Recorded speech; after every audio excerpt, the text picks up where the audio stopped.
So let me tell you a little bit about what I do and where I've been. So I just recently started talking to fraternity men this spring when we went to the NIC Leadership Academy. Did anybody attend that from here? Okay, so you're at that event in Indianapolis. So fraternity issues are a little bit different than sorority issues. A little bit different, right? So we're going to talk a little bit about public relations today and how to get your story out there, how you can be a lot more proactive, what you need to know, what a journalist needs from you. So that's why we have our one journalist in the room up in front.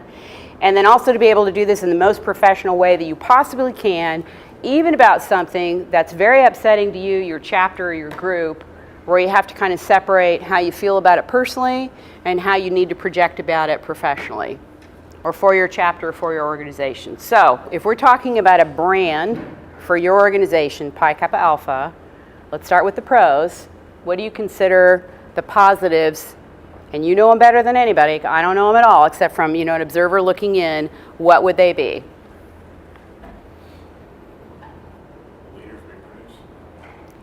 Leaders we produce. Okay, leadership, good one.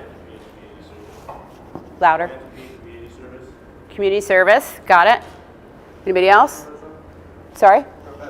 Professionalism, what else? Athletics. Anything else?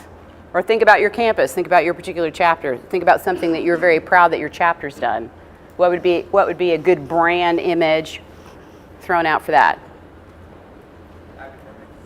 Scholars, Academic, right? Yes, sir? I'd say campus involvement. Like with our brand, like other people know about PIKE because we're involved in other things as compared to other fraternities. Gotcha. How many of you participated in the community service project here? Okay. Y'all have Twitter accounts? Tweet it out. Did you tweet it out yesterday when you did it? Okay. Tweet it out again today and say something different and use your national fraternity name. Tweet it to me. Put my name in it because we're going to be judging this in a little bit. We want you to get some messages out there in social media. We're going to be looking at them and seeing if we like them or if we could have tweaked them or if we could have said something a little bit different. Okay? So if everybody shipped it out on Twitter, anybody use it on Facebook? Okay. Did you use any images? Did you shoot pictures? Okay, very good. So everybody in this room, for you to know, whenever you participate in a positive project, should go immediately on your social, should immediately use your handle for national, and if you've got one for local, same thing. If there's an alum that you want to know, get them connected. If there's a donor you want to know, get them connected. Only positives, right? Got to keep the positives rolling. This is what you guys are very good at, and you've already hit those in your brand conversation. A motivated member can do an awful lot of good. It keeps people happy, very consistent communication, positive messaging. Donors like it, your alums like it, you like it, right? You want to be proud of what your brothers are doing. You don't want to read the kind of headlines that we're going to be talking about later. You don't. Because why? It affects your brand. It not only affects your national organization's brand, it affects your chapter's brand, it affects your brand, right? It's your personal brand. Now, what are the weaknesses before we go to the weakness slide? Because I know you guys know them. What are fraternity weaknesses?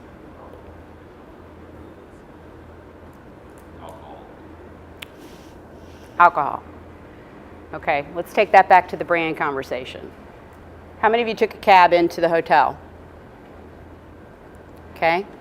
What did you tell your cabbie you were here to do? Did you tell your cabbie you were here to do a community service project? Did you tell your cabbie you were here to meet your brothers and network with 600 people from across the country?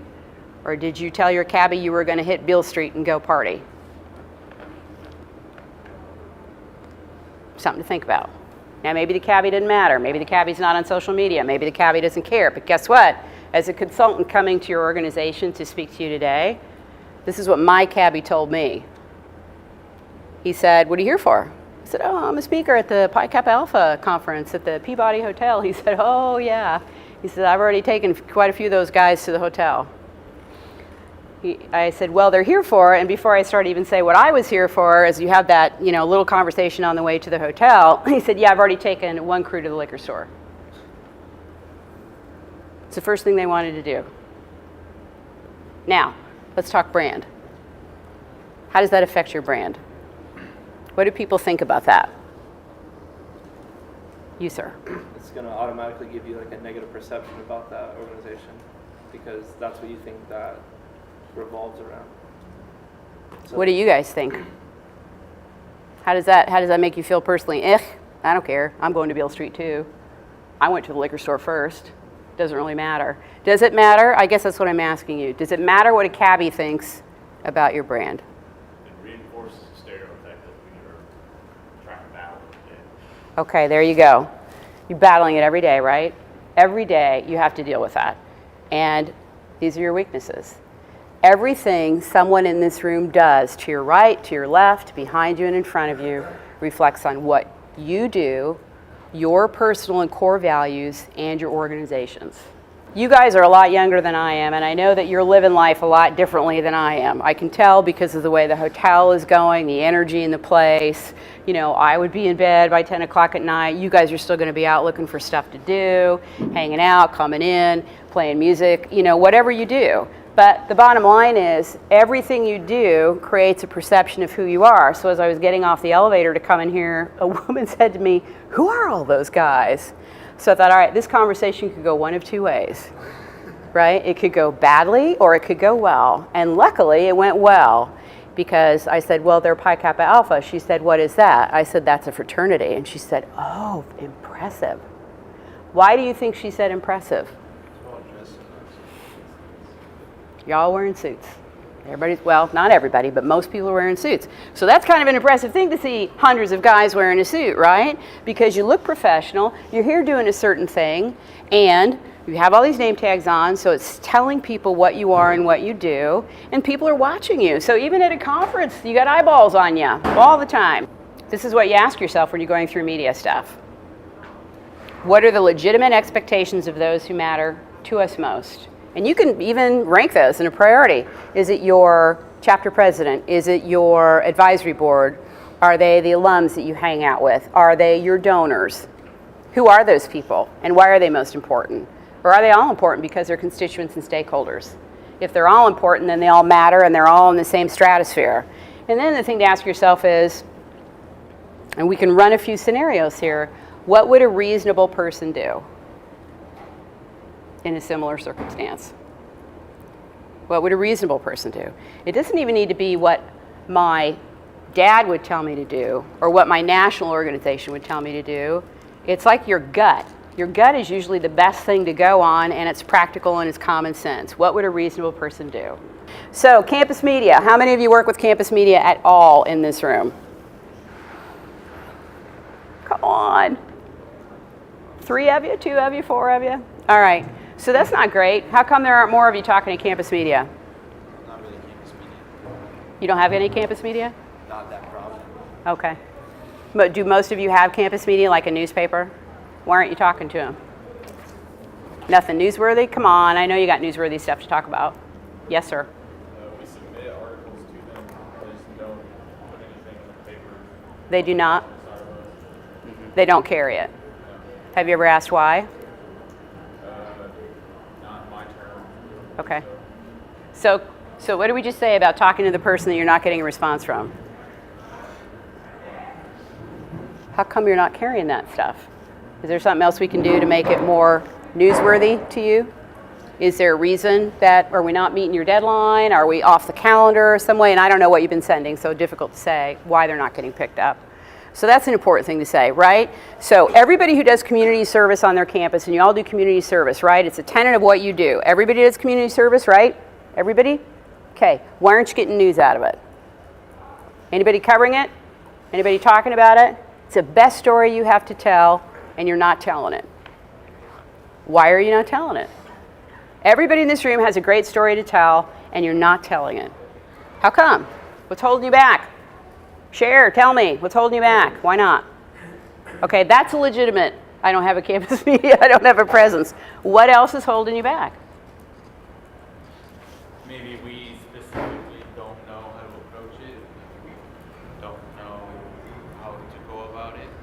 That's legit. That's legit. You can get over that 10 seconds. We can get you over that pretty fast. What else? What other reason might you not be out there? Yes, sir. Because our media doesn't do much with the attorneys, we just went around them. I went to the city of Lafayette and gave it to their newspaper and they submitted with it. And did the city of Lafayette then cover what the campus media didn't? Yeah. Okay, interesting point. Something about media that you should know, we'll talk about it later. People like to be talked to first. If you're local, I want the story first. If campus media didn't get the story first, maybe they're, well, they didn't bother to tell us, so we must not be important. So they're talking Lafayette Press, we're not going to deal with it. So how do you deal with that? Everybody gets everything at the same time. Easy fix. If they choose not to, and the big paper covers it, that's okay because that's a great story for you and it doesn't matter. Just keep sending your stuff out. Sooner or later, something will stick. What else? What's holding us back? Yes, sir. For a while, our newspaper was run by another fraternity, in a sense. By another fraternity? Majority of the members were adults. So Oh. we had a hard time breaking through. That's interesting. So you had a competitor running the show. They had a monopoly. That's unusual. I haven't heard that one before, but I have some suggestions for that. What else? How many of you go to your Metro Press, local TV? Anybody go to your local TV stations? Yes, sir? We had them come out to our event and film, interview people who were in the charge of. Okay. So, and you had a community service event here in Memphis. And so, what did I ask when we walked into the room? Where's the coverage? Was there coverage of the community service event you did in Memphis? The answer is no. Guess why? They called me.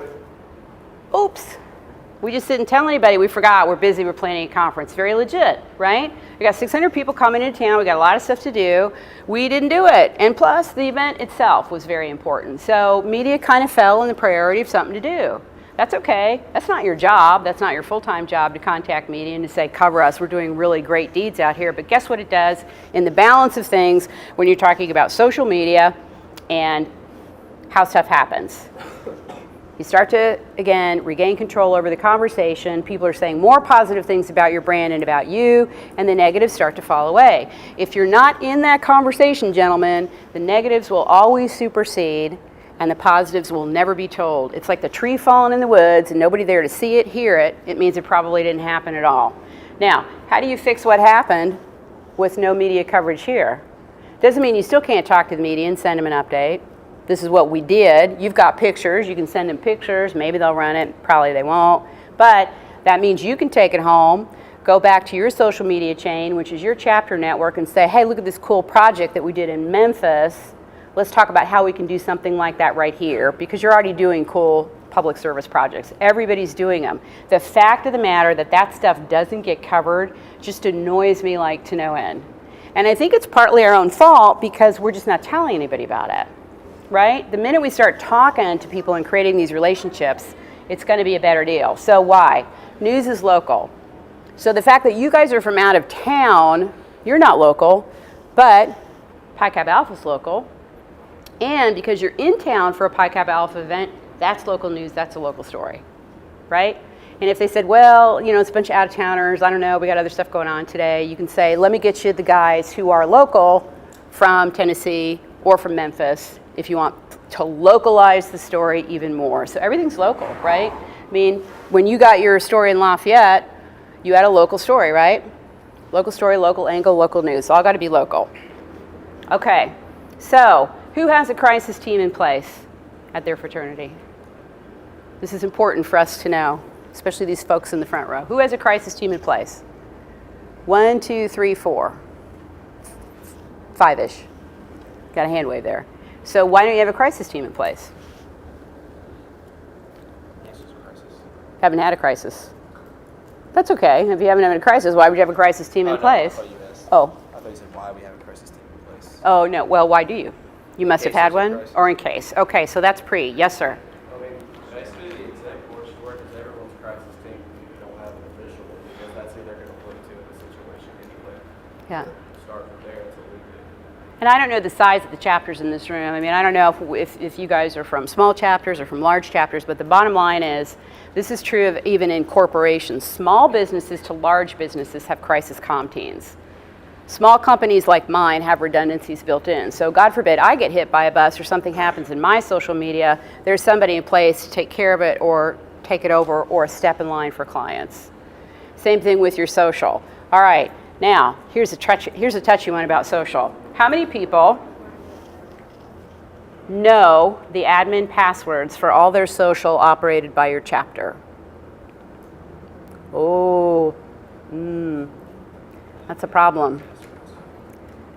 What happens if you don't have admin access to your social, and let's say the person who does have admin access to your social and you don't have a triple redundancy built in, you need to get something out on your website or your Twitter account. Are you stuck? Nobody else can do it? Down and out? So, 3 things you should do leaving this room when you get home. Get a crisis communications team in place. It doesn't need to be more than 2 people. Chapter president and somebody else, but you should at least have 2 to 3 is what I recommend, and no bigger than 5. Very easy to do. Then when you get that team in place, give them some responsibilities and things to do. Like, you're the guy who's going to tell National this is going on. You're the guy who's going to talk to the press if we have to. And you're the guy who's going to be on social and manage the message. 3 very simple things to do. Not a problem, easy to do when you go home. Because why? Everybody's online. If it's online, it's forever. You know, even your tweets now are being archived by the Library of Congress. Pretty amazing. Pretty amazing. Why does time matter? Because this is how fast it rolls. If you're on TV and there's a crisis, say there's an allegation of hazing, and a television reporter comes out to your chapter, and you talk to them for 20 or 30 minutes because you feel like you really have a lot to say and you really want to give them all the facts, how much of that do you think is going to end up in the local TV news? Average minute 30.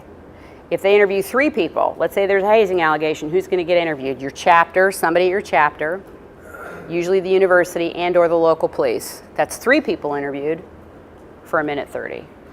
Your soundbite is going to be like this big, and it's going to be edited.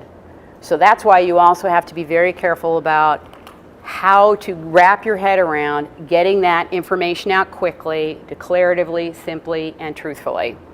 The other thing, that even if you put something out there and you want to take it back and you delete it, guess what happens? What do journalists do when something's been posted and it's like, whoa, did that really embarrass them?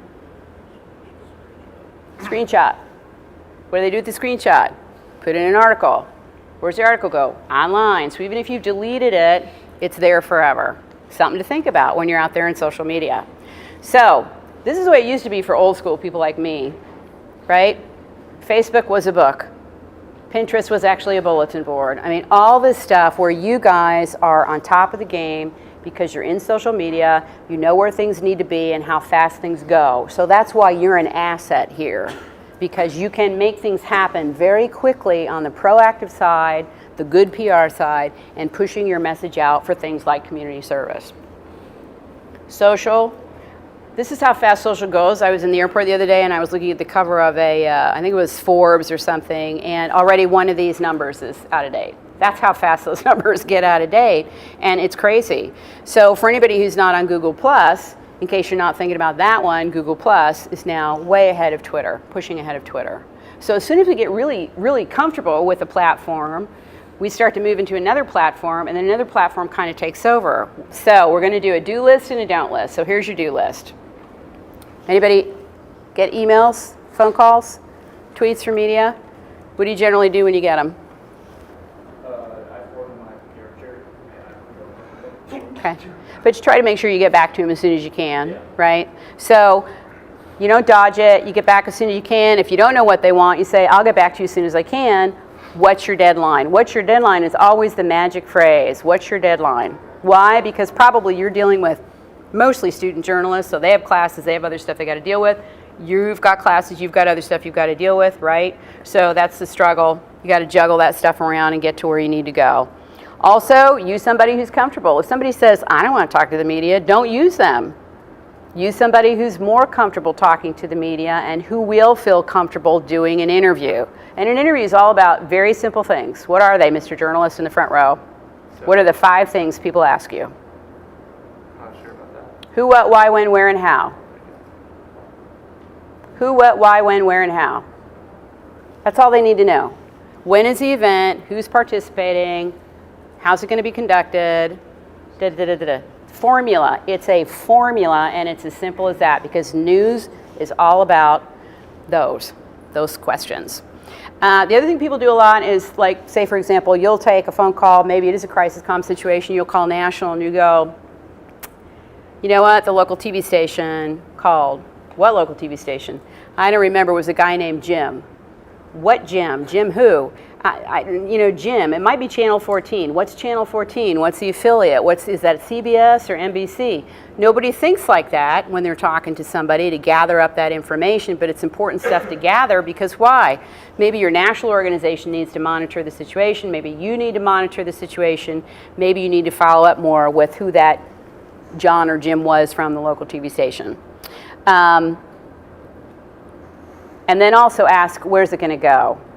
Now, some people take that the wrong way when you ask a journalist that, but usually you can say, is it going online? Because that means, they may need something faster. If they say, no, my deadline's 5 or 7, and they're a print reporter, it's probably going to go tomorrow, but it also probably means they need to post it or do something with it online or tweet it out or link it. So, bad stuff to do always at the bottom. Don't be rude, don't argue, don't get into a war back and forth. The people who own the pen or the handle or whatever they're using to publish their news always have the last say. You do not. Key messages and why they matter. Exactly what we talked about with branding at the beginning, right? You can always come back to something that's important about your fraternity and important to say. You know what the brand messages are because you defined them and you outlined them all when we sat down. Scholarship, leadership, right? Community service. You know what those things are. So technically, you are a walking subject matter expert for your fraternity, and all you need to do is turn that on. I am the subject matter expert. Just remember that when you go into an interview. I'm the person who knows all about my fraternity and how it works and how it's run, not the person who's coming in to talk to me who's like a blank slate. So just own that content because you are the subject matter expert. And again, we mentioned this, tweets are archived in the Library of Congress. Video may be fleeting, but video's online. We're going to show you some videos at the takeaway this afternoon. And then apologize. I think a couple people mentioned this. The art of the public apology. Who does this the best? Politicians. Why do politicians apologize as much as they do? Why do you think? Good thing or bad thing to apologize if you're a politician? Good thing, why? Well, do you want to answer? Sure, go ahead. Okay, well, if you apologize, that means like you're accepting responsibility and people are more willing to forgive you versus just like hiding it under the rug. What would a reasonable person do? Just what we said as we started. What would a reasonable person do when they make a mistake? I'm sorry. I'm sorry. That's all it takes. If it's a very serious consequence, it may take more than that, but the reason politicians apologize in the public manner in the format they do is because they want the story to go away. And sometimes that works, sometimes it doesn't, but it's worth investing in a public apology for the circumstances that you're looking at. Also, we have a lot of media criticism that goes out occasionally from our interfraternal groups and our partners. It's not wise, it doesn't work, it always backfires. And frankly, I don't think it follows our tenets of professional behavior or our creeds. For sorority women, we have a Panhellenic creed. Probably for fraternity men, there's something very similar, and you should follow it. Here's some resources for you. You can get this PowerPoint, I think, through your organization if you need this kind of stuff. And also, for the guys who don't have a crisis team in place, the NIC has this, Pi Kappa Alpha has it. It's a very brief and simple guide. And in the back, if you don't want to read it, and I don't blame you, it's a few pages long, just go to the back 2 pages and it tells you steps 1 through 10, how to put together your crisis team and what to do about it in the event you're in a crisis. Because I'll tell you what, they're going to knock on your door first, not on nationals, and you're going to be the first guys who get the call. So we hope to see you at our topic in the afternoon. This afternoon we're going to do something a little bit different. We're going to look at video. We're going to look at a Pi Kappa Alpha video in particular. We're going to look at a mock interview we also did with an NPC executive and give you some how to get ready for the media when they present and come your way. Thanks very much.